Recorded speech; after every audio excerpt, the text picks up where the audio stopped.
So hey everybody, I want to do something new really quick, and I'll later on I'll work with the camera angle and stuff. But I wanted to start doing book reviews because I really used to be an avid reader, and I try to be, but lately a lot of the books that I read have they've started out to catch my interest, and I get partway through them, around halfway or so, and I really lose it. It's happened with a lot of books lately. So when I find a good book that I personally really enjoyed, I want to review it. Now this week I'm going to do two. The first one is going to be, and the one today is going to be My Best Friend's Exorcism, and the second one is going to be Mr. Mercedes, and I'll get the Mr. Mercedes one done later. So first off, it's, as you can see, My Best Friend's Exorcism, and it may be hard to see the title, the author's name, but it's Gary Hendricks. You can see that. Now I found this in a local bookstore, not a chain. I'm not sure you can find a chain. I found this in a local bookstore in a really quaint area of my town, and it just really caught my eye. Look at this. And if you notice a lot about it,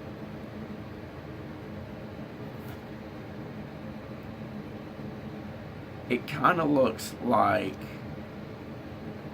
an old VHS cover. It's a book cover, obviously, but it's always an old VHS. It's like staff pick, be kind, please, rewind, sticker here, or no, a sticker. It's like I see arted on there, but it actually looks a lot like a sticker. So basically, this one is it's set in the 80s. It's like an 80s horror movie, and as the title suggested, somebody gets possessed. There's a girl, Abby, and Gretchen. And Gretchen ends up getting possessed. I'll make sure I'm right about this. It's been a while since I read it. Yeah, I think so. So I want to be 100%.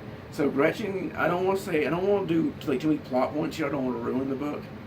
But something happens and she gets possessed. She starts acting very strange, and Abby starts to suspect something. But what I really loved about this book is it feels so much like a novelization of an 80s horror movie. I don't want to compare it to Stranger Things, but I want to say it's somewhat like Stranger Things in the aspect of it's very 80s, it's very nostalgic to the 80s, it's very reminiscent of the 80s, but it doesn't just cram it down your throat like this is the 80s, this is the 80s, this is the 80s, you know, hey man, this is the 80s if you didn't know. So, but it just feels right. There's the music, the characters, they all very much act like the kids were in the 80s. Now, I was born in 86, so I didn't really get the boom of the 80s, but I was old enough in the early 90s, the early 90s, to where it was still going. I still really got that feel. And one of the things that hooked me on early in the book is the skating rink scene.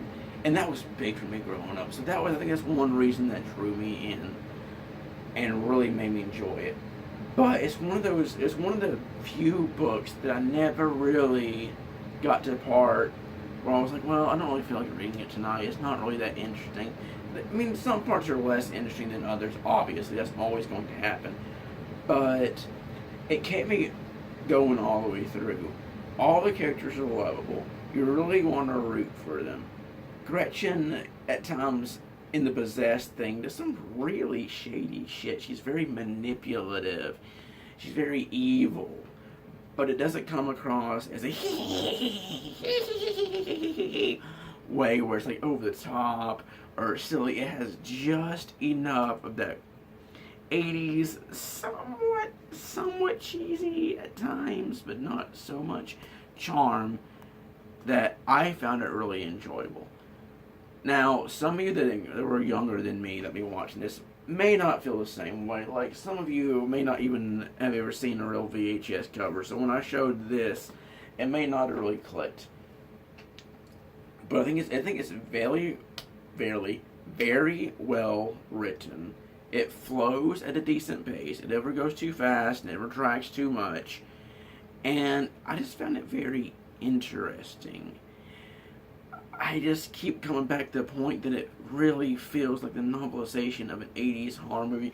I could see this being made into a horror movie. I don't think it ever will. I don't think it'll ever, I talk tonight, get popular enough, but I would say I highly recommend it. I mean, it's really good. Another thing, I'm just trying to get good points here, is the friendship between Abby and Gretchen, even when Gretchen is possessed. It feels very real. The book doesn't let's not elaborate, but it sets up how they met, how they became friends, and how they're good friends. Now there are some other side characters, and they come into play a lot when Gretchen starts getting really manipulative and evil and stuff, but I don't want to ruin too much about that. But one of the things that does really push the book is just the dynamic of the friendship. Like I said, even when Gretchen is possessed, you feel that. You feel Abby's need to help her best friend from childhood. And it's just, it's feel good. I think it's very feel good. And it just makes you really root for Abby.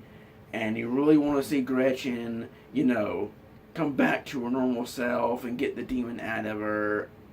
So yeah. Plot points. The good points. Characters, plot, like writing with the pacing and everything. If I had to say anything bad about it, I can't really think of anything bad about it. I mean, I could probably go into nitpick. I didn't like this thing. I didn't like this thing. But I will just say, pick it up if you can find it.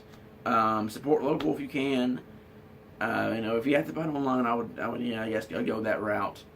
But very enjoyable. A very enjoyable book. He has another book that I want to read after I finish I'm doing Mr. Mercedes next time. I'm doing that trilogy. But, let's see. It's Horror Store. And it's HORRSTOR.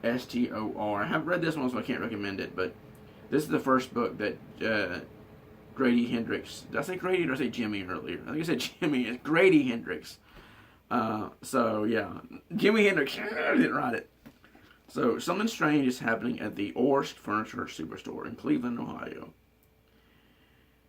Every morning, employees arrive to find broken Kedgering bookshelves, shattered glands, water goblets, and smashed Lily Pip Drogue. I don't know what the fuck that shit is.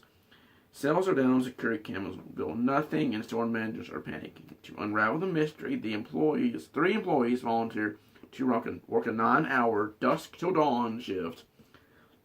In the dead of night, they patrol the empty showroom floor, investigate strange sights and sounds, and encounter horrors that defy the imagination. Again, that sounds like a very good setup for an 80s horror movie. Paperbacks from Hell, I'm not going to read that one. I think that's like a, I ain't going to read it, but I'm going to read the synopsis. So, yes. Again, let me show you the cover. My best friend's Exorcism. Check it out. Very recommendable. It was, like I said, it was one of the few books that broke me out of that, I started liking it. Like, I read Something Wicked This Way Comes, and I got so tired of that. I read Capote's and Cold Blood, got so tired of that.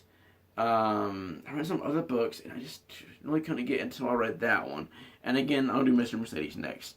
I hope you can get this book, and I hope you enjoy it.